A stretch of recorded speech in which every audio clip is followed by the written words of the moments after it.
So hello again and welcome back to part 2 of the tutorial on how to create a nice edging to a dress or a t-shirt, or in my case a little child's t-shirt that I'm going to add a border to, and hopefully it will turn into a nice little t-shirt come dress.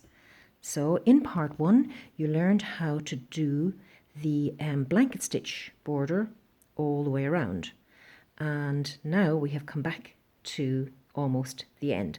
So here's the last stitch done, and we wonder how we're going to complete this. So what I do is I just put the needle through here to create a final stitch like this, and then I secure the yarn somehow at the back here. So I can put it through just to fasten it off somehow here. That's fine, and maybe up through the edge here somewhere like this here.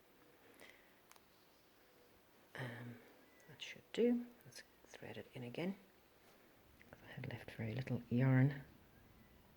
So here we go. And if we pull that through, we get rid of that tail end, and we have our stitch neatly here as well, the last stitch. Now we come to the part 2, whereby we are going to crochet a single crochet stitch. It's called all the way around the border, and get working on our nice edging. Okay, so we take, I think I'll continue with the yellow for a row or two. So we want to, first of all, create a slip knot on our crochet hook. So don't forget, I said I'm using a 3.5 millimeter crochet hook. And first thing I do, I take the yarn end and twist it around my finger like this. Just to pull through a little loop here like that. Place this on the needle, and I have a way of crocheting which I learned at school in Ireland, and I have a quirky way. I twist it twice around the finger here because I feel it gives me good control of the yarn, but you can crochet the way you're used to. Okay, so I have a slip knot on the needle, on the hook, sorry. I place it into the first stitch here, and I bring it through both, and I think I'm going to complete that. Oopsie, where's the yarn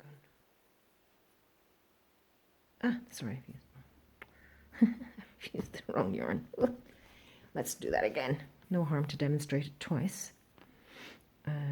Here we are. Back in, do a little hoop. Loop onto the hook.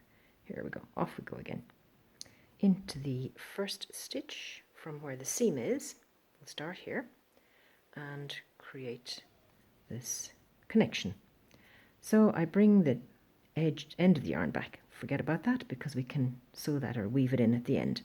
So I'm going to do a chain 1 because that really is my first single crochet. Now I'm going to single crochet across, and actually if you want, at this point, you can secure the yarn a little bit by bringing it back with you along a stitch or two. Anyhow, to do a single crochet, you go into the first stitch, yarn over, pull through. So now you have 2 loops on the needle, and yarn over and pull through the 2. That's your first single crochet. Into the second stitch, and I'm still bringing this over a little bit, yarn over, through, yarn over and through 2. Let that go now, away. Okay, we're going to continue this across all the blanket stitches. So back in we go, hook in, yarn over and through, yarn over and through 2. Into the next stitch, yarn over and draw up a loop is actually what they say in crochet terminology. Yarn over through 2. Hook in, yarn over and out, yarn over through 2. Hook in, yarn over out, that's how I like to say it, yarn over and through 2. So you can see where we are beginning to form a nice row of single crochet stitches. So complete this the whole way around until you come back here again to this stitch, and I'll meet you there.